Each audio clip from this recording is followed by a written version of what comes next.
بسم اللہ الرحمن الرحیم۔ السلام علیکم۔ سین سٹوری کے دیکھنے والوں کو خوش آمدید۔ دوستو، اگر آپ نے ہمارے چینل سین سٹوری کو سبسکرائب نہیں کیا تو سبسکرائب کر لیں، شکریہ۔ میرے پورے جسم پہ الرجی ہو گئی۔ ڈاکٹر نے ایک دوائی دی تھی جسے پورے جسم پہ لگانا تھا۔ شام ہوتے ہی سسر اپنا موبائل میرے کمرے میں چارجنگ پہ لگا جاتا اور اگلے دن چھٹ سے بیٹھ کر گھنٹوں موبائل کو کچھ دیکھتا رہتا تھا۔ سسر کی حرکتیں بھی عجیب ہو گئی تھیں۔ ایک رات جیسے ہی سسر موبائل چارجنگ پہ لگا کر گیا تو میں شرم سے پانی پانی ہو گئی۔ موبائل میں تو میرے جسم پر الرجی ہو گئی تھی۔ ڈاکٹر نے مجھے جسم پر لگانے کے لیے دوائی دی تھی جسے پورے جسم پہ لگانا تھا۔ عجیب بات یہ تھی کہ میں نے جب سے وہ دوائی لگانا شروع کی تھی تب سے ہی سسر اپنا موبائل میرے کمرے میں چارجنگ پر لگا جاتے تھے۔ ایک روز جب سسر موبائل چارجنگ پر لگانے میرے کمرے میں آیا تو میں تب الماری میں سر دیے کھڑی تھی۔ دروازے پر آواز ہوئی تو میں نے الماری میں سے سر نکال کر دیکھا، سسر موبائل اور چارجر لے کر سوئچ کے پاس کھڑا اسے چارجنگ پر لگا رہا تھا۔ میں نے پوچھا کہ ابا، آپ کے کمرے کی تاروں میں کوئی مسئلہ ہو گیا ہے؟ تو ایک لمحے کو تو انہوں نے مجھے دیکھا، ان کے چہرے کا رنگ ایک دم پھیکا پڑ گیا تھا اور وہ سختی سے بولے کہ جو کام کر رہی ہو اسے خاموشی سے کرو، سمجھی، سوال جواب کرنے کی ضرورت نہیں ہے۔ سسر کے اتنے تلخ لہجے پر میں دل پسک کر رہ گئی تھی، لیکن کچھ بھی نہیں کہا اور لب سیتی اپنے کام میں مصروف ہو گئی۔ سسر موبائل چارجنگ پر لگا کر جا چکا تھا۔ میں نے کپڑے سمیٹ کر ایک جوڑا نکالا اور باتھ روم چلی گئی۔ کپڑے تبدیل کر کے میں کمرے سے باہر نکلی تو باہر سے سسر کی چائے کی آواز آئی۔ میں نے بال باندھے اور گہری سانس لے کر کمرے سے باہر نکل کر سیدھا باورچی خانے آ گئی اور شوہر کے لیے، ساس سسر کے لیے چائے چڑھا کر باقی کے برتن دھو کر جگہ پر رکھ دیے اور سسر کا چند لمحے پہلے والا وہ رویہ اندر ہی اندر مجھے تکلیف دے رہا تھا، لیکن میں ضبط کر کے وہیں کھڑی ہو کر چائے بناتی رہی اور پھر چائے کپوں میں انڈیل کر باہر لاؤنج میں ہی لے آئی تھی۔ چائے سب کو دے کر میں بھی وہیں کرسی پر ٹک کر بیٹھ گئی تھی، لیکن چند لمحوں بعد ہی مجھے حیرت کا شدید جھٹکا لگا۔ ارے واہ بٹیا، چائے تو خوب بنائی ہے، تم نے مزہ کیا گیا، بھائی بچی کے ہاتھ میں خوب ذائقہ ہے۔ سسر کی اس تعریف پر حیران تھی، کیونکہ ابھی چند لمحے پہلے تو وہ مجھے اتنی ہی سنا رہا تھا اور اب اچانک سے اتنی تعریف، مجھے یہ بات تھوڑی عجیب محسوس ہوئی تھی، لیکن میں نے صرف مسکرا کر اتفاق کیا اور خود بھی چائے پینا شروع کر دی۔ چائے سے فارغ ہو کر سب اپنے اپنے کمروں میں سونے کے لیے چلے گئے تھے۔ میں بھی کرسیاں ایک طرف کرتی کمرے میں آئی اور صوفے پر ٹک کر بیٹھ گئی، کیونکہ الرجی کی تکلیف کی وجہ سے میرے لیے سونا بہت مشکل ہو گیا تھا۔ صوفے پر بیٹھ کے میں نے سسر کا موبائل میز پر چارجنگ لگا کر دیکھا تھا۔ سوچوں کی ساری ڈوریاں سسر کے رویے پر جڑ گئی تھیں۔ سسر کے بدلتے انداز کہیں نہ کہیں مجھے شک میں مبتلا کرنے لگے تھے۔ شام کو سسر کا تلخ لہجہ اور پھر چائے کی تعریف کرنا، یہ سب لاشعوری طور پر نہیں ہو رہا تھا۔ کہیں سسر کی تعریف کا مقصد یہ تو نہیں تھا کہ میں ان کی شکایت شوہر سے نہ کروں کہ انہوں نے آج شام کو مجھ سے تلخ لہجے میں بات کی ہے؟ ہاں، یہی بات ہو سکتی ہے۔ کوئی بات نہیں، بڑے ہیں، میرے شوہر کے ماں باپ ہیں، مجھے نظر انداز کر دینا چاہیے۔ کبھی کبھار میں خود کو ہی ایک طرف سے سمجھا رہی تھی، کیونکہ میرا یہ حال تھا کہ میری ایک ٹانگ شک کے دائرے میں تھی تو دوسری ٹانگ اس کے باہر مروت اور لحاظ کے دائرے میں اٹکی ہوئی تھی۔ ایک لمبی سانس لے کر میں نے خود کو پرسکون کیا اور وہی صوفے کی پشت سے ٹیک لگا کر آنکھیں موند لی، لیکن میرا ذہن ابھی تک منتشر تھا۔ ایک خیال کے تحت میں اٹھی اور میز تک آئی۔ ابھی میں نے موبائل کی طرف ہاتھ بڑھا ہی تھا کہ باہر سے برتن گرنے کی آواز آئی۔ میرا دل تو جیسے اچھل کر حلق تک آ گیا تھا۔ میں نے فوراً موبائل سے ہاتھ دور کرتے ہوئے شوہر کو دیکھا تو وہ بھی آنکھیں ملتا اٹھ بیٹھا چکا تھا اور اب مجھے ہی دیکھ رہا تھا۔ تم اٹھ کر دیکھو نا کہ باہر کون ہے، مجھے ذرا ڈر لگ رہا ہے۔ میں ابھی تک کھڑی خوف زدہ نظروں سے اسے دیکھ رہی تھی۔ میری آواز میں خوف محسوس کرتا وہ بستر سے اترا اور کمرے کا دروازہ کھول کر باہر نکل گیا۔ میری پوری توجہ کمرے سے باہر تھی۔ تھوڑی دیر بعد شوہر ہاتھ میں موبائل کی ٹارچ لائٹ جلائے کمرے میں آیا اور دروازہ بند کرتا بولا کہ بلی تھی، باہر سو جاؤ تم بھی آرام سے، ساری نیند اس بلی نے خراب کر دی ہے، منہ بناتا وہ بولا اور بستر پر اوندھے منہ لیٹ گیا۔ میں نے تسلی کے لیے ایک بار پھر کمرے کی چٹکی کو ہاتھ لگا کر دیکھا اور صوفے پر آ کر لیٹ گئی۔ بستر پر آ کر سو جاؤ، وہاں نیند نہیں آئے گی تمہیں، بند آنکھوں سے ہی شوہر بولا تھا۔ تم سو جاؤ، میں نہیں چاہتی کہ تمہیں بھی الرجی ہو جائے۔ کروٹ بدلتی میں بولی اور آنکھیں بند کر لی۔ وہ بھی نیند کی وادیوں میں جا چکا تھا۔ صبح ہوتے ہی سسر کمرے میں آیا اور دروازے پر دستک دی۔ شوہر کام پر جانے کے لیے تیار ہو رہا تھا۔ میں نے آگے بڑھ کر دروازہ کھولا تو دیکھا کہ سسر سامنے مجھے پرد کرتا وہ کمرے میں داخل ہوا اور اپنے بیٹے کا حال چال پوچھتا موبائل چارجنگ سے اتار کر کمرے سے باہر نکل گیا۔ میں نے حیرت زدہ ہو کر کمرے کے کھلے دروازے کو دیکھا اور پھر چھت کو دیکھا جہاں سسر جا رہا تھا۔ اتنی صبح کون چھت پر جاتا ہے، پہلے ناشتہ تو کر لیتے۔ میں نے کھلے دروازے کو دیکھ کر سوچا اور ناشتے کی تیاری کرنے کے لیے کمرے سے باہر نکل آئی۔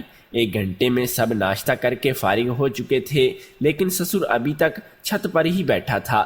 اماں نے بہت بار آواز دی کہ ناشتہ کر لو، لیکن وہ پچھلے 1 گھنٹے سے 5 منٹ کا راگ الاپ رہا تھا۔ شوہر بھی کام پر جا چکا تھا۔ میں نے ایک بار پھر سے سسر کا ناشتہ گرم کیا اور ساس کو کہا کہ اماں میں خود بلا کر آتی ہوں ابا کو۔ میں چھت پر آئی تو ابا کو ایک کونے میں لکڑی کے بنے تختے پہ بیٹھے دیکھا۔ میں قدم قدم چلتی ابا کے ذرا فاصلے پر کھڑی ہو گئی اور ابا کو دیکھا۔ ابا نے ابھی تک مجھے نہیں دیکھا تھا کیونکہ ان کی پوری توجہ موبائل پر ہی تھی۔ ابا کے انداز میں واضح جھنجھلاہٹ تھی۔ میں نے گلا کھنکارا اور ابا کی مخاطب ہو کیا، تم ان کے ہاتھ میں موبائل چھوڑتے چھوٹتے بچا تھا۔ پہلے تو انہوں نے مجھے اڑے ہوئے رنگ کے ساتھ دیکھا اور پھر ایک دم سے چہرے پر سخت تاثرات سجائے آنکھوں میں غصہ لیے مجھے دیکھا اور غرانے کے انداز میں بولے کہ تمہاری جان کو سکون نہیں ہے، جہاں دیکھو وہیں گھستی چلی آتی ہو، تمہارے باپ کا گھر نہیں ہے، سمجھی میرا گھر ہے، یہ انسان 2 منٹ بھی سکون سے اکیلا نہیں بیٹھ سکتا۔ سسر کی آواز اتنی اونچی تھی کہ آس پاس چھتوں پر کھیلتے بچے بھی ہونکوں کی طرح کبھی مجھے دیکھ رہے تھے تو کبھی سسر کو دیکھ رہے تھے۔ اتنی تذلیل کے بعد میری آنکھیں پانی سے بھرنے لگی تھیں۔ میں وہاں سے تیزی سے پلٹی اور تیز تیز زبانیں پھیلانگتی سیدھا اپنے کمرے میں آ کر باتھ روم میں گھس گئی۔ مارے خفت کے میرا چہرہ دعا دعا ہونے لگا تھا۔ میں نے ٹھنڈے پانی سے چھینٹے مارے اور مارے خوف خود کا عکس آئینے میں دیکھا۔ چند ہی دنوں میں میں سسر کے اس رویے سے تنگ آ گئی تھی۔ وہی کھڑے کھڑے میں نے بھی سسر کے کسی بھی کام میں دخل نہ دینے کا فیصلہ کیا اور تولیے سے چہرہ خشک کرتی کمرے سے باہر نکل آئی۔ سسر ابھی تک چھت پر بیٹھا تھا اور اب ساس کو وہی ناشتہ لانے کی ہانک لگا رہا تھا۔ ساس کہاں اتنی سیڑھیاں چڑھتی اوپر جاتی، اس لیے میں نے کہا کہ اماں میں دے آتی ہوں، لیکن اماں نے کہا کہ میں خود چلی جاتی ہوں۔ ان کے مزاج آج کچھ ٹھیک نہیں لگ رہے تھے، کہیں تجھے ہی کچھ نہ سنا دے۔ اب اماں نے بات تو ٹھیک کہی تھی، مجھ میں بھی اب مزید سکت نہیں رہی تھی کہ میں سسر کی مزید جلدی کٹی باتیں سنتی۔ لوگوں کے گھروں میں ساس ہوتی ہیں جو بہو کو طنز تانے اور تضحیک کی نوازتی ہیں، لیکن یہاں تو سسر ہی بگڑا ہوا تھا۔ خیر میں ایسی باتیں سوچ کر مزید وقت ضائع نہیں کر سکتی تھی، اس لیے ہر خیال کو ذہن کے تالے میں بند کرتی کام میں جت گئی اور تھوڑی دیر بعد ساس نیچے آئی اور خاموشی سے پلنگ پر بیٹھ گئی۔ میں نے جھاڑو لگاتے ہوئے ساس کو دیکھا تو وہ آسودگی سے مسکرا اٹھی۔ ساس جب بھی مجھے یوں دیکھ کر مسکراتی تو مجھے لگتا تھا کہ وہ کوئی تو گہری بات ہے جو مجھ سے چھپا کر بیٹھی ہے۔ میں نے بھی مسکرا کر ساس کو دیکھا اور پھر سے اپنے کام کی مصروف ہو گئی۔ آج تو کام ختم ہونے کا نام ہی نہیں لے رہا تھا۔ گھر کی تفصیلی صفائی کے بعد میں نے مشین لگائی اور سارے کپڑے دھو کر ایک ٹب میں ڈال کر چھت کی طرف آئی، لیکن میرے قدم وہیں تھم گئے تھے کیونکہ سسر ابھی تک چھت پر تھا۔ اگر پھر سے مجھے چھت پر دیکھ لیا تو غصہ کرے گا۔ میں نے ٹب وہیں سیڑھیوں کے پاس رکھا اور دم پر لگی سبزی کا چولہا بند کیا۔ اتنے میں دروازے پر دستک ہوئی تو میں نے دروازہ کھولا تو سامنے ہی تھکا ہارا شوہر کھڑا تھا۔ بیگ شوہر سے لے کر میں نے سلام کیا اور اس کے پیچھے پیچھے ہی اندر آ گئی۔ یہ کپڑے یہاں کیوں پڑے ہیں؟ بیزاری سے اس نے ٹب میں پڑے گیلے کپڑے دیکھ کر کہا تھا۔ وہ یہ وزنی بہت ہیں، مجھ سے چھت پر لے جائے نہیں گئے، اسی لیے یہیں پڑے ہیں۔ میں نے تفصیلی جواب دیا اور شوہر کی پشت دیکھی۔ اچھا ٹھیک ہے، کپڑے تبدیل کر لوں، پھر تم اور میں لے چلتے ہیں، کپڑے ڈال کر آتے ہیں۔ شرٹ کے کف موڑتا وہ بولا اور کمرے میں چلا گیا۔ میں ساس کے پاس بیٹھ کر شوہر کا انتظار کرنے لگ گئی تھی۔ چند منٹوں بعد وہ کپڑے تبدیل کر کے باہر آیا اور ٹب اٹھا کر مجھے دیکھا۔ ارے بیٹا، پہلے کچھ کھا لے پھر ڈال دینا کپڑے، اماں نے اسے روکتے ہوئے کہا تھا، لیکن وہ انکار کرتا ٹب پکڑے اوپر جا چکا تھا۔ میں بھی اس کے پیچھے پیچھے زینے چڑھتی اوپر آئی تو وہ سامنے سسر کو دیکھ کر چونک گیا۔ شام کی سرخی کے بجائے اب رات کا اندھیرا چھانے لگا تھا، لیکن سسر خدا جانے چھت پر صبح سے بیٹھا کیا دیکھ رہا تھا کہ نیچے اترنے کا نام ہی نہیں لے رہا تھا۔ ٹب زمین پر رکھتا وہ سسر کے پاس گیا اور دو زانوں ہو کر بیٹھ گیا۔ ابا، گھٹنے پر ہاتھ رکھے اس نے سسر کو پکارا تو ابا کی بار سسر نے چونک کر اسے دیکھا اور پھر دائیں بائیں گردن موڑے اپنے چاروں اطراف دیکھا۔ ارے رات ہو گئی، پتہ ہی نہیں چلا، سسر نے حیران کن لہجے میں کہا تھا۔ میں نے اور شوہر نے حیران کن نظروں سے سسر کو دیکھا۔ ابا، آپ صبح سے یہاں بیٹھے ہیں؟ ارے نہیں، تھوڑی دیر پہلے ہی آیا تھا۔ میں کیا اتنا بے وقوف ہوں کہ اتنی گرمی میں چھت پر بیٹھوں؟ چلو نیچے چل کے کھانا کھاتے ہیں، سسر نے اٹھتے ہوئے کہا اور جیب میں موبائل ڈال دیا۔ اب چلیں ابا، میں بس یہ کپڑے ڈال کر آتا ہوں، شوہر نے بھی اٹھتے ہوئے کہا تھا اور ٹب سے کپڑے نکال لیے۔ سسر سر ہلاتا دروازے تک گیا، لیکن پھر مڑ کر مجھے دیکھا اور مشک انداز میں بولا کہ بٹیا دوا لگا رہی ہو نا؟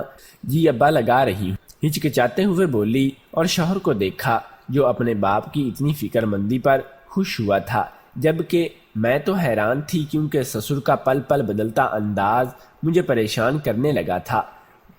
بیٹے کے سامنے کچھ کہتے ہیں اور ویسے اتنی تذلیل کرتے ہیں۔ 10 منٹ میں کپڑے ڈال کر ہم نیچے آئے۔ ساس سسر میز پر بیٹھے کھانا سامنے رکھے ہمارا انتظار کر رہے تھے۔ اماں، میں آ رہی تھی، آپ نے کیوں لگایا کھانا؟ کرسی گھسیٹ کر بیٹھتے ہوئے میں بولی تو اماں نے نفی میں سر ہلایا اور بولی کہ کوئی بات نہیں، صبح سے کام ہی کر رہی تھی، تم کھانا پر سکون ماحول میں کھانے کے بعد میں کام ختم کرتی کمرے میں آ گئی تو سسر بھی کمرے میں داخل ہوا اور موبائل چارجنگ پر لگانے لگ گیا۔ میں خاموش جانچتی نظروں سے سسر کو دیکھا اور کپڑے نکالنے لگ گئی۔ جب سسر کمرے سے باہر گیا تو میں کپڑے لیتی باتھ روم میں چلی گئی۔ جب کپڑے تبدیل کر کے باہر نکلی تو سسر کے موبائل پر مسلسل بیل ہو رہی تھی۔ میں نے 1-2 بار تو بیل کو نظر انداز کیا کہ شاید سسر خود آ جائے، لیکن سسر نہیں آیا۔ میں نے دروازے کے پاس کھڑے ہو کر سسر کو آواز دی تو ساس بولی کہ باتھ روم میں ہے۔ میں نے وہیں کھڑے کھڑے کہا کہ اماں، ابا کی کال آ رہی ہے، انہیں کہیں کہ آ کر دیکھ لیں۔ میرا اتنا کہنا تھا کہ سسر خدا جانے گھر کے کس کونے میں تیزی سے نکلا اور میرے کمرے میں داخل ہوا۔ سسر کے اندھا دھند کمرے میں داخل ہونے کی وجہ سے میرا ان کے ساتھ تصادم ہوتے ہوتے بچا تھا، کیونکہ جتنی تیزی سے سسر کمرے سے داخل ہوا تھا میں اتنی ہی تیزی سے کمرے کے دروازے کے ساتھ چپکی تھی۔ اندر آتے ہی سسر نے موبائل پر آنے والی کال اٹینڈ کی اور موبائل کان سے لگا کر مجھے گھور کر دیکھا۔ سسر کے گھور کر دیکھنے سے میں کمرے میں باہر نکل آئی اور لانچ میں پڑی کرسی پر بیٹھ گئی۔ اندر کمرے سے سسر کی سرگوشیوں کی آوازیں آ رہی تھیں۔ 10 منٹ بعد سسر کمرے میں باہر نکلا تو میں اٹھ کے کمرے میں چلی گئی، لیکن لاکھ کوشش کے باوجود ایک بار پھر سے میں سسر کے عجیب حرکتوں کے بارے میں سوچنا شروع کر چکی تھی۔ میں نے ایک بیزار نظروں موبائل پر ڈالی اور صوفے پر آ کر لیٹ گئی۔ ابا، سارا دن آج موبائل پر کیا دیکھتے رہے تھے؟ آخر ابا اپنے موبائل کو اس کمرے میں چارجنگ کیوں لگاتے تھے؟ اور ابا کا یہ پل پل بدلتا انداز بھی مجھے شدید جھنجھلاہٹ کا شکار کر رہا تھا، لیکن میں سر کو مسلتے تمام سوچوں کو ذہن سے جھٹکا، لیکن یہ سوچیں کسی جونک کی طرح میرے ساتھ چپک گئی تھیں۔ سوچ سوچ کر میرا دماغ تھکنے لگا تھا۔ اگلے روز بھی سسر صبح ہی کمرے میں آیا اور موبائل چارجنگ سے اتار کر موبائل چھت پر لے کر گیا۔ اماں نے پلنگ پر بیٹھے بیٹھے ہی ناشتہ کرنے کی تاکید کی تھی، لیکن ابا 5 منٹ کا کہہ کر چھت پر جا چکے تھے۔ شوہر نے بھی کئی بار سسر کو آواز دی، لیکن سسر نے یہی کہا کہ تم کھا کر چلے جاؤ، میں کھا لیتا ہوں آ کر۔ لیکن اب تو شوہر کو بھی گئے 1 گھنٹہ ہو چکا تھا، لیکن سسر ابھی تک نیچے نہیں آئے تھے۔ تھوڑی ہی دیر میں سسر نے بنیرے پر کھڑے کھڑے اس کو کہا کہ وہ ان کا ناشتہ انہیں اوپر ہی دے جائیں۔ مجھے لگتا تھا کہ سسر کا دماغ سارا کا سارا دن بھی دھوپ میں بیٹھنے کی وجہ سے خراب ہو گیا ہے، جو چڑھتے سورج کے تلے بیٹھے کے ناشتہ کرنا چاہ رہے تھے۔ سسر کا حکم سن کر ساس نے میری جانب دیکھا اور گہری سانس لے کر مجھے ناشتے کی ٹرے پکڑاتے ہوئے کہا کہ میں نے ٹرے پکڑا دی تو ساس ٹرے لیتی، گھٹنوں کو تھامے زینے چڑھ کر اوپر چلی گئی۔ آج بھی سارا دن سسر چھت پر ہی بیٹھا رہا تھا۔ وقفے وقفے سے موبائل میں سے عجیب سی آواز آتی تھی اور پھر بند ہو جاتی تھی۔ 1-2 بار میں نے چھت پر جانے کی بھی کوشش کی تھی، لیکن پھر سسر کی شدید رد عمل کا سوچ کر ہی میں واپس نیچے آ جاتی تھی۔ رات کو کھانے کے بعد جب سسر واپس کمرے میں چارجنگ لگائے آیا تو میں ہمت کر کے کہا کہ ابا کل چھٹی ہے، ان کو اگر آپ کہیں تو آپ کے کمرے کا بورڈ ٹھیک کروا دوں۔ میرا اتنا کہنا تھا کہ ابا نے مجھے کھا جانے والی نظروں سے دیکھا اور میرے شوہر کو آواز دی جو اپنی ماں کے پاس بیٹھا تھا۔ باپ کی بلند اور سخت آواز سن کر وہ بھاگا بھاگا آیا اور مجھے دیکھا۔ یہ دیکھا تیری بیوی مجھے کیا کہہ رہی ہے۔ میں نے شوہر کو دیکھ کر نفی میں سر ہلایا اور پھر سسر کو دیکھا۔ وہ چہرے پر سخت تاثرات لیے بیٹے کو ہی دیکھ رہا تھا۔ یہ دیکھ مجھے کہتی ہے کہ میں گھر میں جو چاہوں گی وہی ہوگا۔ مجھے کہتی ہے کہ بار بار موبائل چارجنگ پر مت لگایا کرو، بل زیادہ آتا ہے۔ سسر کے الزام سن کر تو میرا سر گھوم رہا تھا اور نہیں میں ایسا کچھ نہیں کہا، میں سچ کہہ رہی ہوں۔ تو کیا میرا باپ جھوٹ بول رہا ہے؟ نافرمانی کرتی ہو میرے ماں باپ کی؟ شوہر نے غصے سے میرا بازو پکڑ کر مجھے جھنجھوڑا تو میرا سر چکرا کر رہ گیا تھا۔ شور کی آواز سن کر ساس بھی کمرے میں آ چکی تھی اور اب شوہر کو میری گرفت سے آزاد کروا رہی تھی۔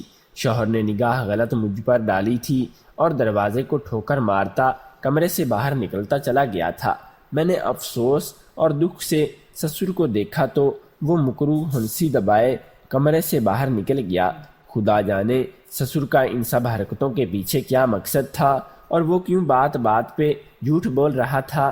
میں نے ساس کو کہا کہ ٹھیک ہے، آپ آرام کیجئے۔ وہ تسلی کرتی اپنے کمرے میں چلی گئی تھی اور میں منہ بسورتی دوا لگانے کے لیے باتھ روم چلی گئی تھی۔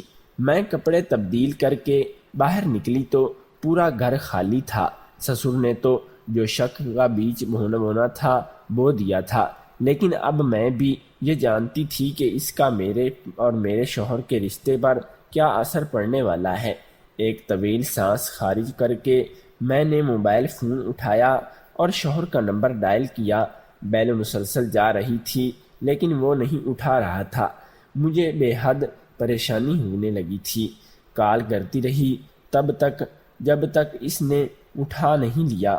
کال اٹھاتے ہی غصے سے بھرپور اس کی آواز اسپیکر میں بھری، کیا مسئلہ ہے تمہارے ساتھ؟ کیوں بار بار کال کر رہی ہو؟ تمہیں سمجھ نہیں آتی ایک بات؟ مجھے تم سے بات بھی نہیں کرنی ہے۔ اس سے پہلے وہ فون بند کرتا میں بول اٹھی کہ گھر آ جاؤ، اماں پریشان ہے، اتنی رات ہو گئی ہے۔ میری بات سنتا وہ تنگ کے بولا کہ نہیں ہوتی پریشان اماں، تم سے پہلے بس میرے ماں باپ کی عزت کرنا سیکھو، سمجھی؟ تم کیا چاہتے ہو؟ معافی مانگوں میں ابا سے؟ تو میں مانگ لوں گی، ٹھیک ہے۔ بات ختم کرتی میں بولی اور فون بند کر دیا۔ میں جانتی تھی کہ اب تو وہ لازمی گھر آئے گا، لیکن کیا مجھے وہ واقعی سسر سے معافی مانگنی پڑے گی؟ نہیں، ہرگز نہیں۔ میں نے کیوں معافی مانگوں گی؟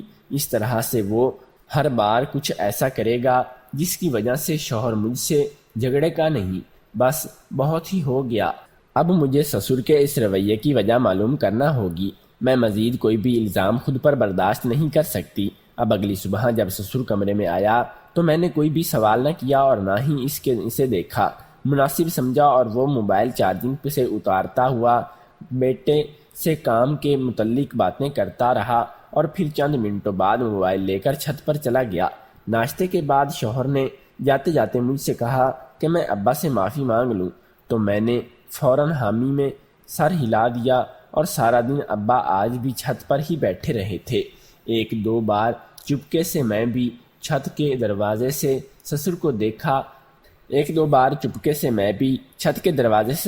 دیکھ آئی تھی، لیکن مجھے کچھ معلوم نہیں ہو پایا تھا کہ وہ موبائل پر کیا کر رہا ہے۔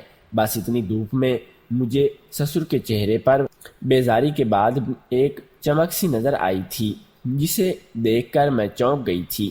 دبے پاؤں میں چلتی نیچے آئی اور دوبارہ سے کام میں مصروف ہو گئی۔ شام کو جب شوہر گھر آیا تو اس کا بھی سب سے پہلا سوال معافی کا ہی تھا، جسے میں نے سہولت میں سے کھانے کے بعد پر ڈال دیا اور کھانا لگانے کے لیے تیاری کرنے لگ گئی تھی۔ تھوڑی ہی دیر میں سب میز پر آ چکے تھے۔ کھانے سے فارغ ہو کر میں نے چائے بنائی اور سب کے ساتھ ہی بیٹھ گئی۔ چائے پیتے پیتے میں نے ایک دو بار یوں ظاہر کیا کہ مجھے الرجی کی وجہ سے بیٹھنا مشکل ہو رہا ہے۔ ساتھ ہی میں نے سسر کا چہرہ دیکھا جو بغور اب مجھے ہی دیکھ رہا تھا۔ تم نے دوا صحیح سے لگائی بھی ہے یا نہیں؟ وہی ہوا جس کا مجھے انتظار تھا۔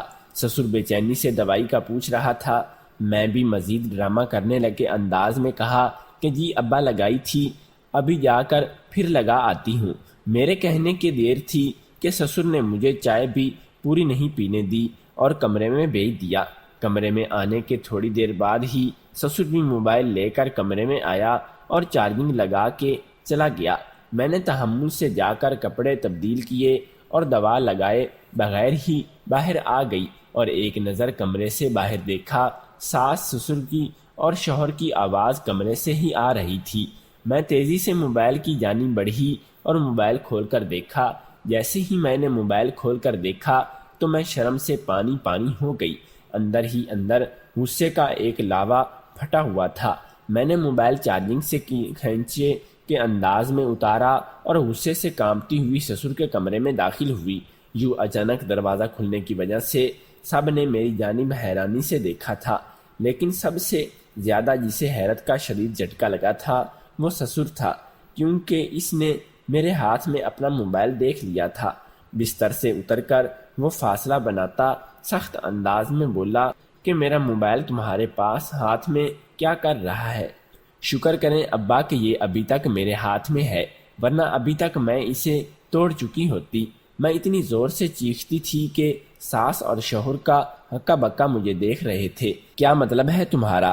ہاں کیوں توڑنا ہے تم نے میرا موبائل؟ سسر ہکلاتے ہوئے بولا تھا۔ اچھا واقعی تو کیا دکھا دوں میں آپ کے کتنا گھٹیا کام کیا ہے اپنے ہی بیٹے کی بیوی کے ساتھ؟ شرم نہیں آئی آپ کو؟ میں یہ سب کرتے ہوئے بکواس بند کرو، تم پھر سے بدتمیزی سے بات کرنے لگی ہو۔ اب کی بار شوہر بھی غصے سے اونچا بولا تھا۔ میں بکواس بند کروں تو پھر انہیں کون روکے گا؟ یہ دیکھیں اپنے باپ کے کام۔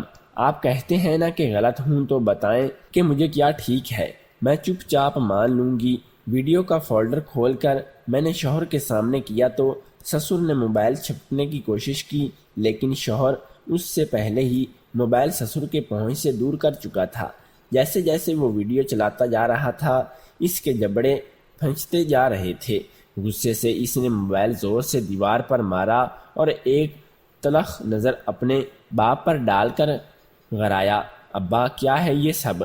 بیوی ہے یہ میری، اور آپ کی بہو نہ صرف آپ بہو بلکہ دوہرا رشتہ ہے اس کا آپ سے۔ میرے شوہر کی آواز اتنی اونچی تھی کہ ہیبت ناک تھی کہ سسر تو سسر میں بھی خوف زدہ ہو گئی تھی۔ بیٹا مجھے معاف کر دے، خدا کے لیے مجھے معاف کر دے، مجھ سے غلطی ہو گئی ہے۔ ایک دم سے سسر زاروں قطار رونے لگا تھا اور اپنے بیٹے کے سامنے ہاتھ جوڑ دیے تھے۔ بیٹا میں آنا میں اندھا ہو گیا تھا، مجھے معاف کر دے، مجھ سے بھول ہو گئی ہے۔ میں نے یہ سب اپنی بہن کی بیٹی لانے کی خاطر کیا۔ میں پہلے دن سے ہی چاہتا تھا کہ تیری پھپھو کی بیٹی کو میں تیرے لیے بیاہ کر آؤں۔ لیکن تمہاری ماں نے زبردستی تمہاری شادی اپنی بہن کی بیٹی سے کر دی تھی تاکہ اس کا بھرم قائم رہے۔ مجھے یہ لڑکی شروع دن سے ہی بہت پسند تھی۔ میں چاہتا تھا کہ وہ آئے اور تیری فرمانبرداری کر کے یہ پڑھی لکھی تھی تجھے ہم سے دور کر دیتی، اس لیے میں چاہتا تھا کہ وہ 2 جماعتیں جس میں پڑھی تھیں وہ آئے گی تو وہ دب کر بھی رہے گی اور تجھے ہم سے دور بھی نہ کرے۔ اس طرح سے میری بہن کا بائی پر مان بھی رہ جاتا تھا، لیکن تیری ماں بہت ہی ضدی تھی، تو نے بھی ماں کی بہت ہی مانی تھی اور اس سے بیاہ کر لیا تھا۔ میں نے بھی سوچ لیا تھا کہ اس کو کسی حال میں بھی تیرے ساتھ نہیں رہنے دوں گا، بس اسی لیے میں نے اس کی ایک کمزوری کا فائدہ اٹھایا اور اسے باقی پھلوں کے ساتھ وہ پھل بھی کھلا دیا جس کی وجہ سے اس کو پورے جسم پر الرجی ہو گئی تھی۔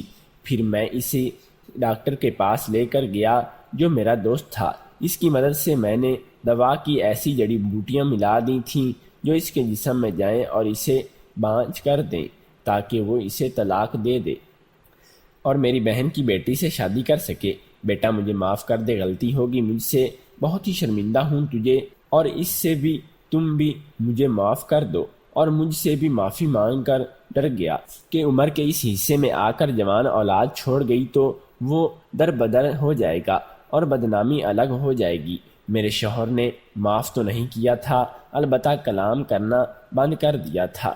اب اتنے سال گزر جانے کے بعد بھی میری کوئی اولاد نہیں ہے، کیونکہ کہیں نہ کہیں ان جڑی بوٹیوں نے اپنے اثر دکھا دیا تھا، اور سسر بھی بالآخر پچھتاوے اور دکھ کے ساتھ سسر گزار رہے تھے۔ اس نے اپنے بیٹے کی خوشیاں اپنی انا کی پھینٹ چڑھا دی تھیں۔ شوہر کا پیار اس واقعے کے بعد سے کم ہونے کے بجائے مزید بڑھ گیا تھا، اور اس نے مجھ سے معافی بھی مانگی تھی کہ اس نے میرا یقین نہیں کیا۔ اب سب صحیح تھا، لیکن پھر بھی کہیں نہ کہیں ہمارے درمیان اولاد نہ ہونے کی خلش ضرور تھی۔ محض رشتے بنائے رکھنے کی حاضری کیا اولاد کی خوشیاں نظر انداز کر کے اس پر اپنی مرضی مسلط کرنا ٹھیک ہے؟ اپنے خیال میں کیا انا اور تکبر کی وجہ سے سسر نے جو بھی کیا اس کے بعد کیا اسے معافی ملنی چاہیے تھی؟ کمنٹ کر کے ضرور بتائیے گا۔